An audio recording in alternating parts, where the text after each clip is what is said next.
بیوی سے عشق کب ہوتا ہے؟ ایک خاتون نے دلچسپ سوال کیا۔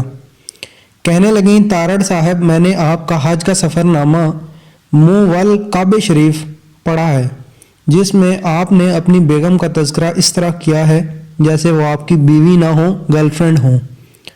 میں نے مسکراتے ہوئے کہا، خاتون، جب میں اپنے سفر ناموں میں غیر منکوحہ خواتین کا تذکرہ کرتا تھا تب بھی لوگوں کا اعتراض ہوتا ہے، اور اب اگر اپنی منکوحہ کے ساتھ چہلیں کرتا ہوں تو بھی اعتراض ہوتا ہے۔ اگر آخری عمر میں بالآخر اپنی بیوی کے عشق میں مبتلا ہو گیا ہوں تو بھی آپ کو منظور نہیں؟ وہ خاتون نہایت پرمسرت انداز میں کہنے لگیں، آخری عمر میں ہی کیوں؟ میں نے انہیں تو جواب نہیں دیا، محض مسکرا دیا، لیکن آپ کو رازداں بناتا ہوں۔ آخری عمر میں بیوی کے عشق میں مبتلا ہو جانا ایک مجبوری ہے کہ اتنی طویل رفاقت کے بعد آپ کو احساس ہوتا ہے کہ اس بھلی مانس نے مجھ پر بہت احسان کیے ہیں، میری بے راہ رہو حیات کو برداشت کیا، کبھی شکایت نہ کی، البتہ ڈانٹ ٹپٹ وغیرہ بہت کی، تو بس یہی عشق میں مبتلا ہونے کے لائق ہے۔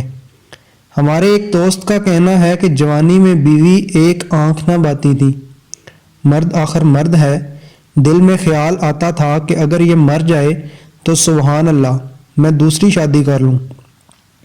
اب اس بڑھاپے میں ہر نماز کے بعد دعا مانگتا ہوں کہ یا اللہ اسے سلامت رکھنا، یہ مر گئی تو میں در بدر ہو جاؤں گا، مجھے تو کوئی پانی بھی نہیں پوچھے گا، مجھے پہلے لے جانا، اسے سلامت رکھنا۔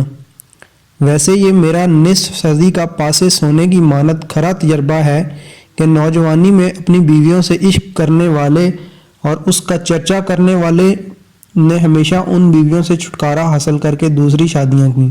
مجھ سے 5-6 برس جونیئر ایک مناسب شاعر اور ان دنوں بہت دھانسو کالم نگار نے کہا، تارڑ بھائی، آپ جانتے ہیں کہ میں نے عشق کی شادی کی ہے۔ میں اپنی بیوی سے ایک ایسا عشق کرتا ہوں جس کی مثال روئے زمین پر نہ ملے۔ میں اس کی پرستش کرتا ہوں، وہی میرا مذہب ہے، اور میں نے اسے جو خطوط لکھے جانثار اختر نے کہاں لکھے ہوں گے؟ یہ خطوط تاج محل سے بھی عظیم تر ہیں۔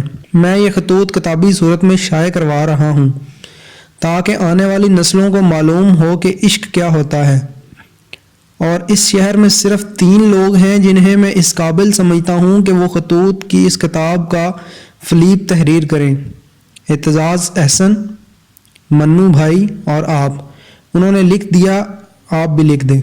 میں نے لکھ دیا اور پھر کتاب کا انتظار کرنے لگا۔ 4-5 ماہ کے بعد میں نے اس کتاب کے ناشر سے پوچھا کہ خطوط کی وہ کتاب کیا ہوئی، تو وہ کہنے لگے موصوف تو اپنے عشق کو طلاق دے چکے ہیں اور ان دنوں دوسری بیوی کے عشق میں سرشار ہو رہے ہیں۔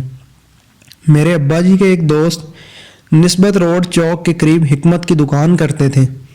وہ اپنی بیوی کے ساتھ اتنا عشق کرتے تھے کہ دکان کی دیواروں پر اس کی تصویریں سجا رکھی تھیں اور کہتے تھے، چودھری صاحب، میں لمحہ بھر کی جدائی برداشت نہیں کر سکتا، اس کا چہرہ دیکھتا رہتا ہوں تب دن گزرتا ہے۔ جانے کیا ہوا، ان کی بیوی ناگہانی موت سے دوچار ہو گئی۔ ان کو اتنا صدمہ ہوا کہ بہت دنوں تک کچھ کھایا پیا نہیں اور لاغر ہو گئے۔ مرحومہ کی قبر کے برابر میں ایک جھونپڑا ڈال کر اس میں فروکش ہو گئے، گھر ترک کر کے قبرستان میں بسیرا کر لیا، درویشی اختیار کر لی، بیوی کی قبر کے ساتھ لپٹ کر روتے رہتے۔ 1-2 ماہ بعد میں نے ابا جی سے پوچھا کہ آپ کے اس دوست کا کیا حال ہے جو بیوی کی قبر کے ساتھ رہتے ہیں؟ تو ابا جی کہنے لگے اور مسکرا کر کہنے لگے، اس نے اپنی چھوٹی سالی سے شادی کر لی ہے اور ان دنوں ہنی مون منانے مری گئے ہوئے ہیں۔ جوانی میں اپنی بیویوں سے محبت کرنے والے لوگ ہمیشہ دوسری شادی کرتے ہیں، آزمائش شرط ہے۔ چونکہ میں نے اپنی اہلیہ سے جوانی میں محبت نہیں کی، اس لیے میں نے دوسری شادی بھی نہیں کی۔ ویسے اس عمر میں آ کر اپنی بیوی کے عشق میں مبتلا ہو کر اس کے ساتھ فلرٹ کرنا نہایت ہی شاندار تجربہ ہے۔ میں اسے ڈارلنگ یا سویٹ ہارٹ کہتا ہوں تو وہ ناک چڑھا کر کہتی ہے، دفع۔ اگر آپ نے ہمارے چینل کو ابھی تک سبسکرائب نہیں کیا تو آپ سے گزارش ہے ہمارے چینل کو ابھی سبسکرائب کر لیں اور ساتھ بیل کے بٹن کو بھی کلک کر لیں تاکہ ہماری نئی آنے والی ویڈیوز آپ تک ٹائم سے پہنچ سکیں۔